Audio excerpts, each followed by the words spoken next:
ఆలోచించినటువంటి divine saviour English medium school correspondent sister గారికి అలాగే principal sister గారికి ఈనాటి ఈ మెగా పేరెంట్ టీచర్ మీటింగ్కి విచ్చేసినటువంటి ప్రతి ఒక్క తల్లిదండ్రులకు అలాగే పిల్లలకు హృదయపూర్వక నమస్కారాంజలి. ఈరోజు మన రాష్ట్ర వ్యాప్తంగా ఉన్న అన్ని పాఠశాలల్లో, ప్రభుత్వ పాఠశాలలు అలాగే ప్రైవేట్ పాఠశాలలో కూడా ఈ యొక్క మెగా పేరెంట్ టీచర్ మీటింగ్ ని కండక్ట్ చేయవలసిందిగా ప్రభుత్వ ఆదేశాలకు అనుగుణంగా ఈ రోజు ఈ కార్యక్రమాన్ని నిర్వహించడం జరుగుతుంది. దీని యొక్క ముఖ్య ఉద్దేశం ఏంటంటే, పాఠశాలల ప్రారంభం నుంచే విద్యార్థులు పాఠశాలకు క్రమం తప్పకుండా రావాలి. దానికి తోడ్పాటు తల్లిదండ్రుల నుంచి కూడా అందించాలి. అలాగే విద్యార్థి యొక్క చదువుకు పునాది ప్రారంభం, ఈ యొక్క అకాడమిక్ ఇయర్ చదువుకు పునాది ప్రారంభం కాబట్టి ప్రారంభంలోనే ఈ యొక్క మీటింగ్ ఏర్పాటు చేసి అటు తల్లిదండ్రుల నుంచి ఇటు ఉపాధ్యాయుల నుంచి చక్కని అవగాహన కార్యక్రమం ఈ ఆత్మీయ సమావేశం. సో ఈ ఆత్మీయ సమావేశానికి ఇచ్చేసిన ప్రతి ఒక్క తల్లిదండ్రులకి కృతజ్ఞతలు అలాగే అభినందనలు. ఎందుకంటే మన యొక్క విద్యార్థి యొక్క భవిష్యత్తు కోసం, మన యొక్క పిల్లల భవిష్యత్తు కోసం పాఠశాలకు విచ్చేయడం అనేది చాలా అవసరం. ఎందుకంటే ముఖ్యంగా ఈ ఆర్సిఎం పాఠశాలలో ప్రతి ఎగ్జామ్ తర్వాత కూడా తల్లిదండ్రులు పిలవడం జరుగుతుంది. కానీ అందులో వచ్చేది ఒక 20%. అక్కడే పిల్లల యొక్క వెనకదల మొదలవుద్ది. ఎందుకంటే మీరు రావాలి, టీచర్స్తో మాట్లాడాలి. ఆ టీచర్స్తో మాట్లాడేటప్పుడు మన ప్రిన్సిపల్ సిస్టర్ గారు చెప్పినట్టు ఎక్కడ వెనుకబడున్నాడో మనకు తెలుస్తుంది. సబ్జెక్టా, లేకపోతే లాంగ్వేజా, లేకపోతే డిసిప్లినా, లేకపోతే ఇంటి దగ్గర మాట వెనకపోవడమా.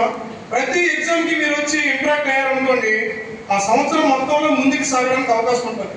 సంవత్సరం మొత్తం అయిపోయిన తర్వాత లాస్ట్లోకి వచ్చి మా పిల్లలు చదవట్లేదంటే కారణం ఎక్కడ వెనకబడ్డారు, దేనికి వెనకబడ్డారు తప్పి మనం రెక్టిఫై చేయలేని పరిస్థితికి వెళ్ళిపోతుంది.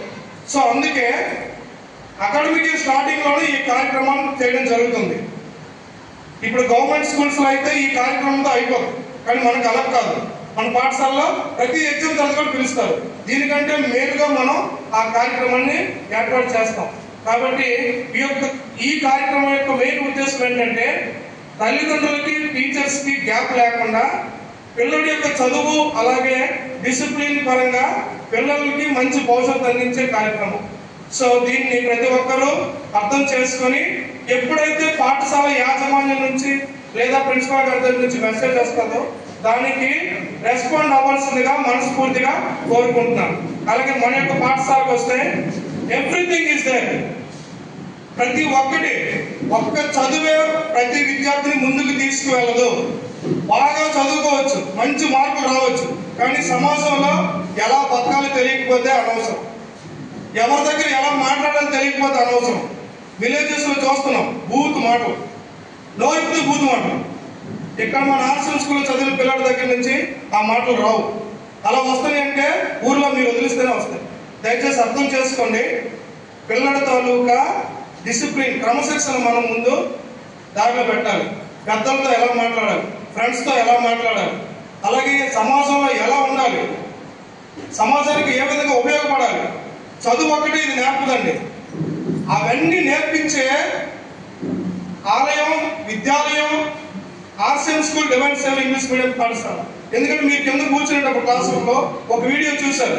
అందులో టీచర్స్ పాఠం చెప్పడం ఒకటే చూడలేదు. మీరు ఆటలు, activities, other activities, English language, spell be competition, games, sports days, independence day celebrations, everything మీరు చూసారు ఆ వీడియోలో.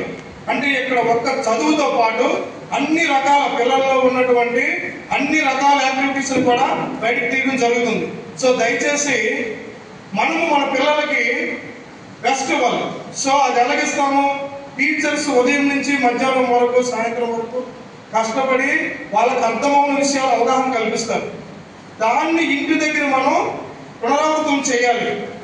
అంటే కొంతమంది తల్లిదండ్రులకి ఎడ్యుకేషన్ లేకపోవచ్చు, ఇట్స్ ఓకే, కానీ వాళ్ళకి బాధ్యత తీసుకొని ఇంటి దగ్గర చదువుకున్న పిల్లలు ఉంటారు, వాళ్ళకి అప్పచెప్పాలి. లేదా దగ్గరలో ఎవరైనా టీచర్స్ ఉంటారు, లేకపోతే చదువుకున్న వాళ్ళు ఉంటారు, బాబు వీడు కొంచెం హోంవర్క్ చేశాడు లేదు చూడండి, వీడు ఈరోజు పాఠశాలలో చెప్పిన చదువుతాడు లేదో చూడండి అని వాళ్ళకి అప్పచెప్పాలి. అక్కడ ఇంటి దగ్గర తనకి భయం ఉంటుంది,